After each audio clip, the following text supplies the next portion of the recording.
আমরা কখনো বিচলিত হতাম না। তবে ওনার যে মানে কতগুলো কথা খুব মনে পড়ে আমার, কতগুলো ঘটার স্মৃতি থেকে, যে 1/11-এর সময় ম্যানেজ টু ডিভাইড করতে চেয়েছিল 2007 সালে।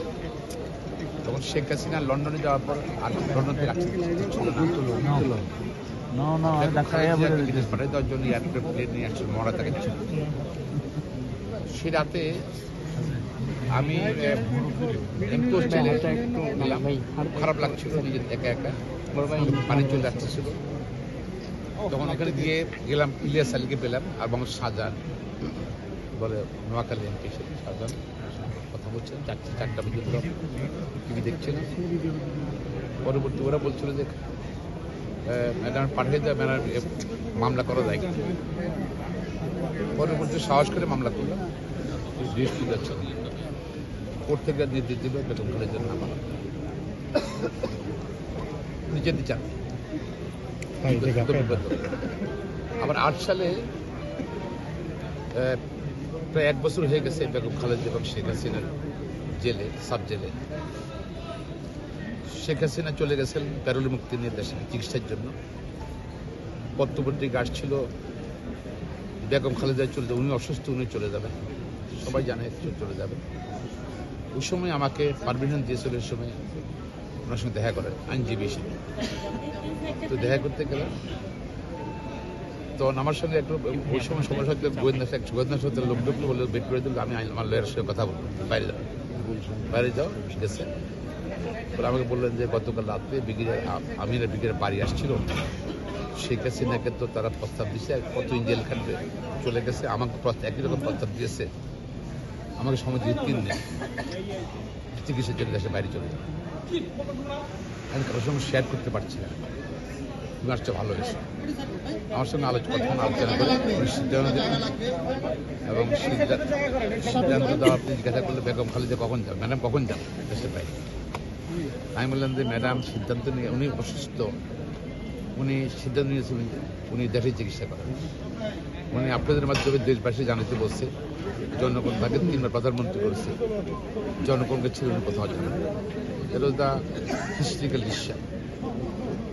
আর রাজনীতি হিসেবে বেগম খালেদা ধৈর্য এবং সবসময় অন্যায়ের বিরুদ্ধে প্রতিবাদী ছিল, ব্যক্তিত্ব সম্পন্ন, সততা, সব কিছু মিলে। এবং উনি রাজনৈতিক জীবনের শুরুতেই গণতন্ত্রের জন্য আন্দোলন শুরু করেন, এরশাদ বিরুদ্ধে আন্দোলন, সে অব্যাহত রেখেছেন। এবং গত 15 বছরও কিন্তু আন্দোলন ছিল, কারাবরণ বলেন, সবই আন্দোলন ছিল। কিন্তু দেশ নির্বাচন আসছে, নির্বাচন হবে আশা করছি। যারা আন্দোলনের পরিপ্রেক্ষিতে আজকে গত 15 আন্দোলন, সারা জীবন আন্দোলন করল, তিনি নির্বাচনের মুহূর্তে চলে গেছে, জাতিকে অভিভাবক শূন্য করে। আমার মনে হয়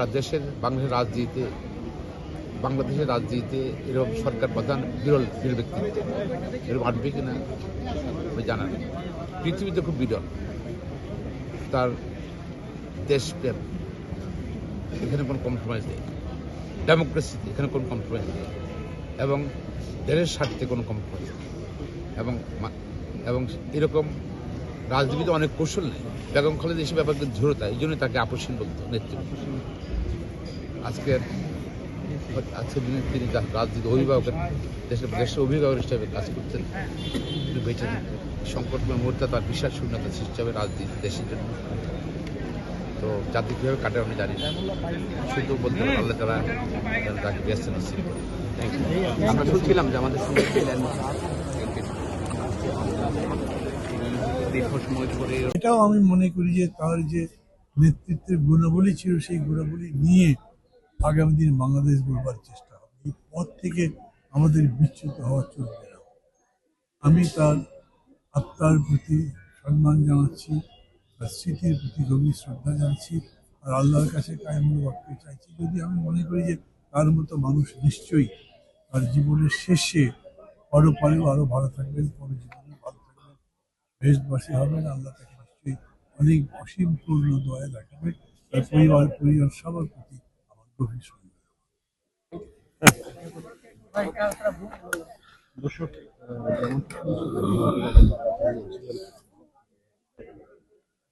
যেমন